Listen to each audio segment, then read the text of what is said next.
Hello, and thanks for tuning in. As always, this is Reverend JR, and today I saw a video I just had to respond to. I'm going to do this in the short form response, where I just record audio. I don't intend for this to be my normal, but this will at least let me get some more videos out more often. So, let's kick back and relax with David Rives, as he explains to us how we worship people or something.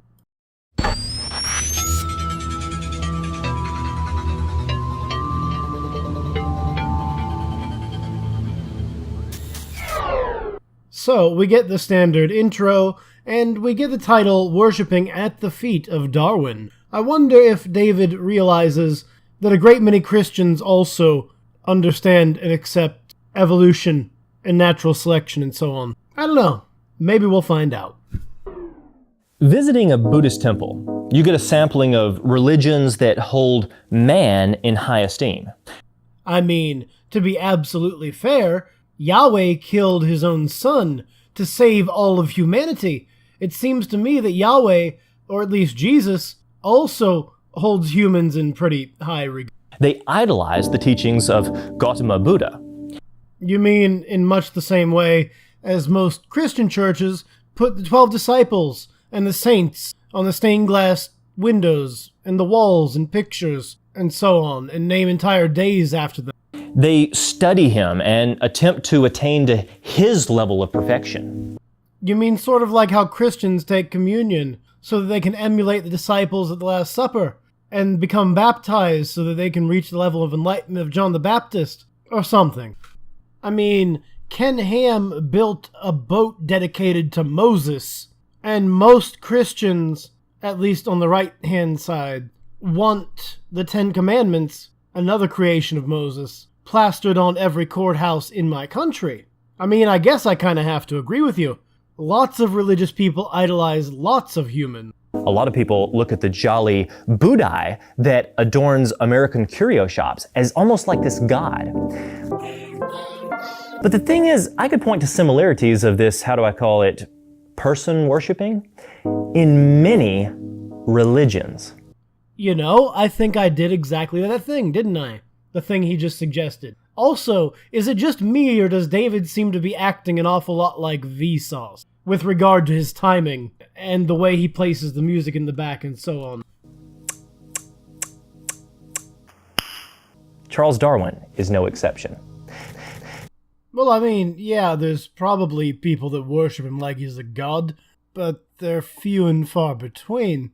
Unless David is just implying that anyone who has ever written a book that's mildly popular and potentially has a cult following is somehow worship in the same way as Jeebus. This man whose only credential was in theology. Oh, listen to the argument from authority. What were the credentials of the guy that wrote the Bible? He had 0. The point remains, in science, we don't particularly care about your credentials. We care about the science.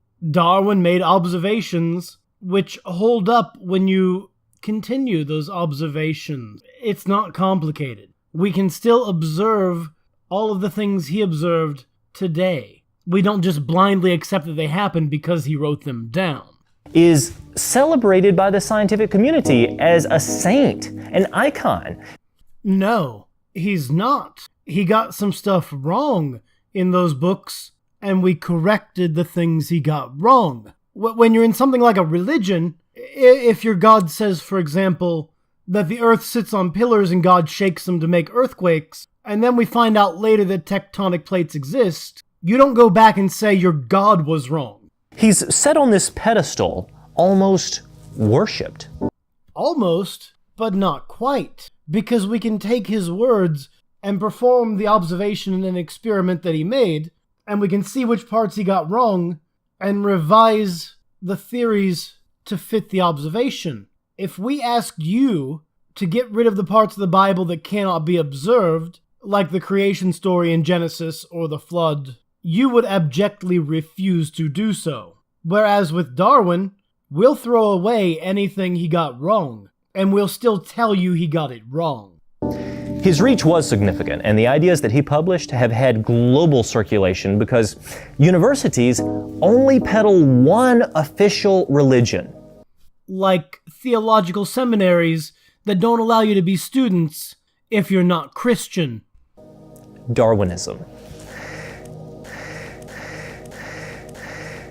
Okay, David, that's bordering on slander. I want you to find me one accredited university in the United States that teaches explicitly Darwinism in place of the theory of evolution, and teaches it as though everything Darwin advanced is absolute, immutable, infallible, and correct without fail. I don't believe you can do it. You did say that every single university does this, so it shouldn't be hard to find just one that looks at it in a modern scientific context rather than a historical one.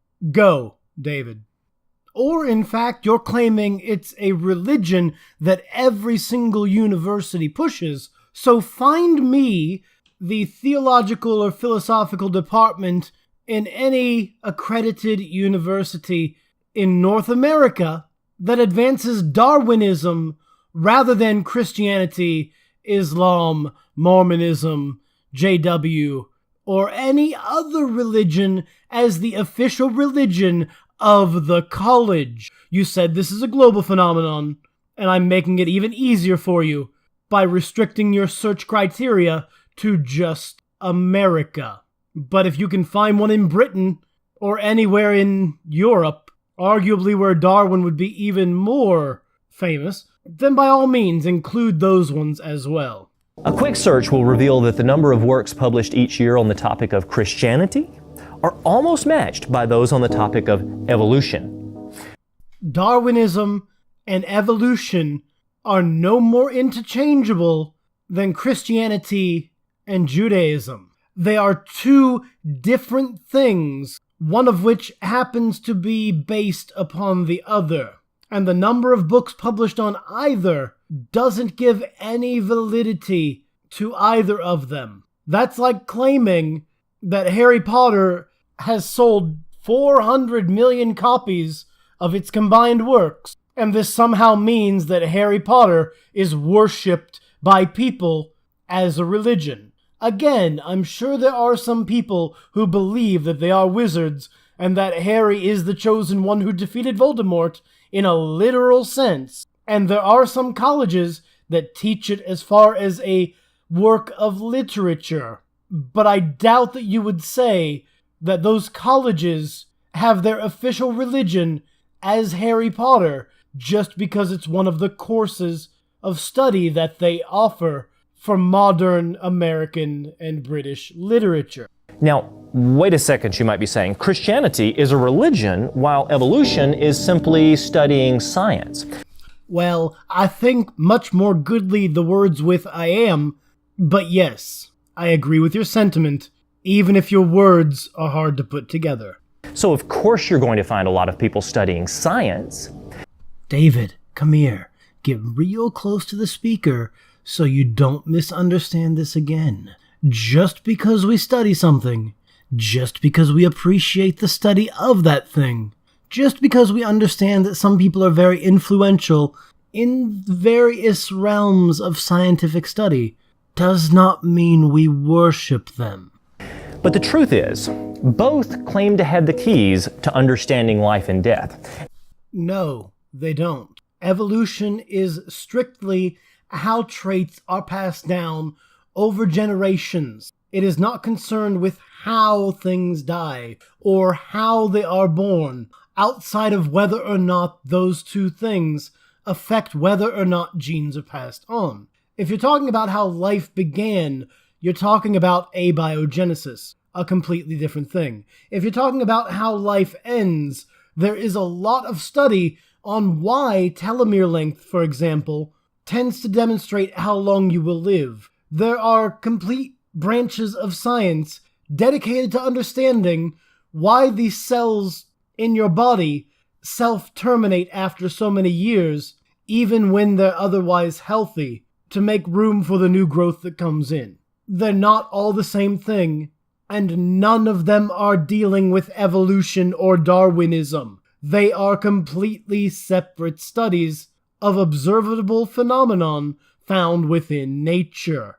And a great many Christians also understand and accept this, a lot of whom just chalk it up to God making it that way in the first place, and God taking a much more hands-off, practical sort of approach, rather than being necessarily the kind of personal God described literally in the Bible. But I digress. And while they both give distinctly different answers about our origins?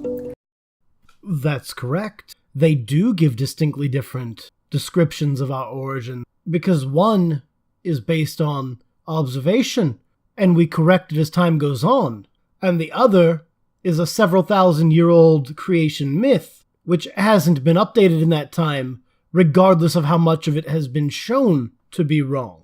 They both also claim things about our future as well. Darwinism doesn't really make claims about our future specifically.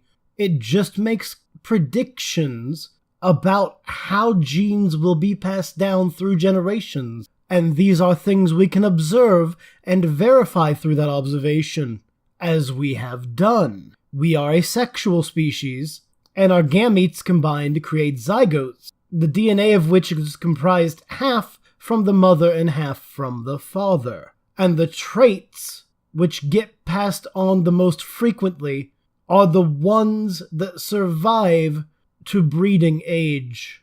You see, the Bible claims that life is the result of an eternal being. But it provides no evidence, no way to observe this eternal being, let alone an actual eternity.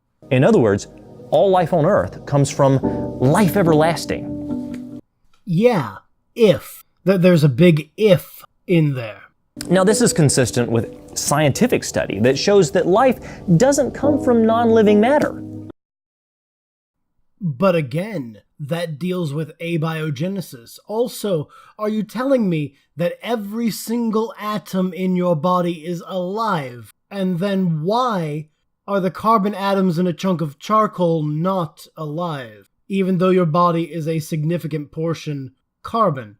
Are you telling me the water that comes from your tap is just as alive as I am, considering it comprises roughly 60 to 70% of me? Or can you understand that I can indeed be a thing that is greater than the sum of my parts, which is to say, I am a living being. My cells are living things, but the things that comprise my cells are not living things. Life is comprised entirely of non-living matter. And if you want to demonstrate this, find a dead animal or plant and tell me fundamentally what is the difference between the dead thing and the living thing when they are both comprised of exactly the same thing. Life is a process, not a tangible thing. And it's a culmination of very simple things working together to a complex end, whether they're aware of it or not. My fingernails do not have to be aware that my brain is alive for my fingernails to keep growing out the end of my fingers. But in order for the fingernails to grow, even though they are dead, the underlying matter has to be there. Same thing for your hair. It's all dead matter. The only difference is it's alive because we say it is, and we define life in a certain way. Not because life is some transubstantial force, some supernatural thing that is imbued in things that are alive. And it's a gradient. There are all sorts of varieties of ways to be alive, most of which do not involve sentience. The Bible claims that death comes from our disobedience to our Creator and our sinful nature. And science shows us that death happens as a result of the basic functions that we call life failing in some critical way, like the telomeres not being long enough, or like cell walls degrading, or the electrical signal to the heart stopping in mammals and other animals, or when the circulation of a plant is cut off so that it can no longer get the nutrients it needs to the places it needs them, and so on. There's nothing divine necessary there, and to claim that it exists without being able to demonstrate it is something most of us would call a lie. It claims that the universe is designed, and therefore laws, physics, and nature, and life should operate consistently to those inherent design principles. But here's the thing. They don't. There are all sorts of different ways to be alive. Some things you can cut them in half, and then you get two of them instead of them dying. Other things, if you cut them in half, they very much are dead. There is no consistency to what we call life, apart from what we have defined as life.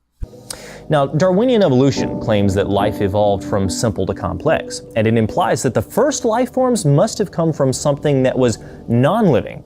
Like a virus, for example, or RNA, or pre-RNA. And we demonstrate that the amino acids that comprise the stuff that was before RNA can definitely form spontaneously and can react in such a way as to cascade and create the very basic forms of RNA. And from there we can look at things like viruses, which are more complex than many cells, but are non-living things. And we can also look at things like chicken eggs, which are the largest cells on Earth, with a cell wall, but are not alive until after they are fertilized by a long shot, and are much simpler than even most of the simplest bacteria out there, some of which are not alive. So yes, we can demonstrate all of the functions from simpler to more complex, and we see them arise that way for some reason in nature. But at the same time, it doesn't have to become more complex. It only has to be conducive to those members of the species being able to create another generation. This is why sometimes even debilitating things can be passed on very easily if those things are not debilitating enough to kill you before you reach whatever your breeding age is. A few minutes for bacteria, or a couple decades potentially for some mammals and other animals. Which defies all scientific observation. No, it doesn't. You either simply do not understand why it does, or you're being purposefully disingenuous. And I'm honestly not sure which is worse, the inability to learn or the willful ignorance that is required to ignore everything you don't like. I don't like your Bible, but I still study it and don't claim that certain parts of it don't exist just because I don't like them. I accept very much that those parts don't exist and then describe why they're wrong. That's another difference between folks like you and folks like me. Instead of saying the parts I don't like do not exist, I will face them head on, because I don't believe in shying away from things I don't like just because they're inconvenient. But Charles Darwin isn't to be questioned. Well, I mean, you're wrong. Here is an article from Wired, which actually goes in to some detail on some of the things Darwin got wrong. You know how we figured out he got them wrong? 'Cause we questioned it, and then fixed those parts. That's how science works. The whole point of science is to attempt to disprove things. If I have a scientific theory, and you or I can prove it wrong, one of us will shape the course of science. Either me for getting it right and being found to be correct, or you for correcting it.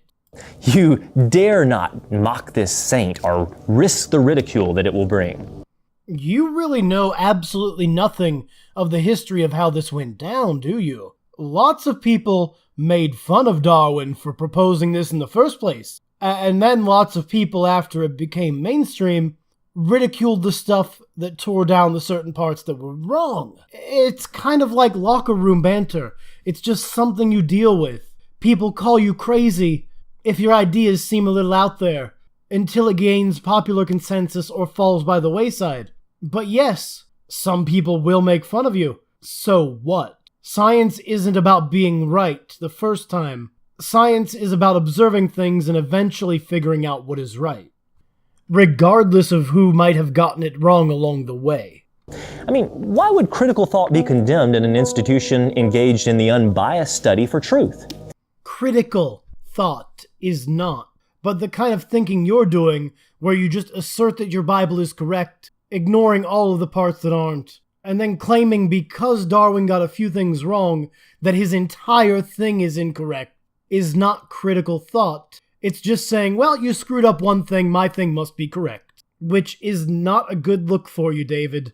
Usually, your content is to a higher standard than this, and even though I think you're wrong, at least the other content you've produced can be entertaining. This, on the other hand, just blatantly flies in the face of everything you've tried so far to do, no matter how much fun I may make of you for your funny breaths and pauses. You're doing a great disservice to yourself, acting like one of the conspiracy theorists, when in reality you could just be proselytizing the good news of whatever you think is in your book, rather than trying to detract from actual science that people who also believe in your book largely accept to be true. You are isolating yourself to a point that is an untenable thing to maintain. But I digress. It's not the point of this video.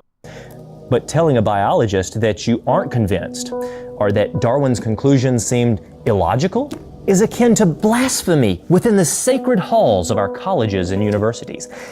No, David, it isn't. But at the same time, you can't just say, well, I don't believe it because I don't believe it. You have to demonstrate why you do not believe it, and simply saying because the Bible says something different is not a valid argument, unless you can demonstrate that your God described in it exists, and that the things described within it actually have bearing on our lives. Genesis 30 is one of the few book and chapters of the Bible that talks about how breeding works. It says that you have to make cows in front of sticks for them to come out certain colors. I'd be glad for you to perform this experiment and demonstrate whether or not breeding two solidly colored cows in front of some spotted sticks will produce spotted cows at all. The Bible claims that's how it works. It's a very easy experiment to do. Yet, in the time Darwin's been around and even after, no Christian, no matter his devotion to the Bible, has ever been able to reproduce this. I've looked. Now, I'm sure you can talk your congregation into buying a couple cows and finding a couple sticks to prove that your God exists. So go ahead, David. Show me the university that has Darwinism as their official religion, that teaches Darwinism as science, but also shows us that the Bible, in the case of theological seminaries, shows us that Genesis 30 is a repeatable experiment. Anyway, that's going to be it for today. If you enjoyed that, smash that like button. Be sure to leave a comment down below. Let me know what you think of David's argument, or let me know if I screwed anything up. Be sure to share this video with all your friends, and see what they think of evolution and Darwinism and so on. If you want to know how to get your name on my screen right here, be sure to check out the link to my Patreon down below. And as always, this has been Reverend JR, signing off.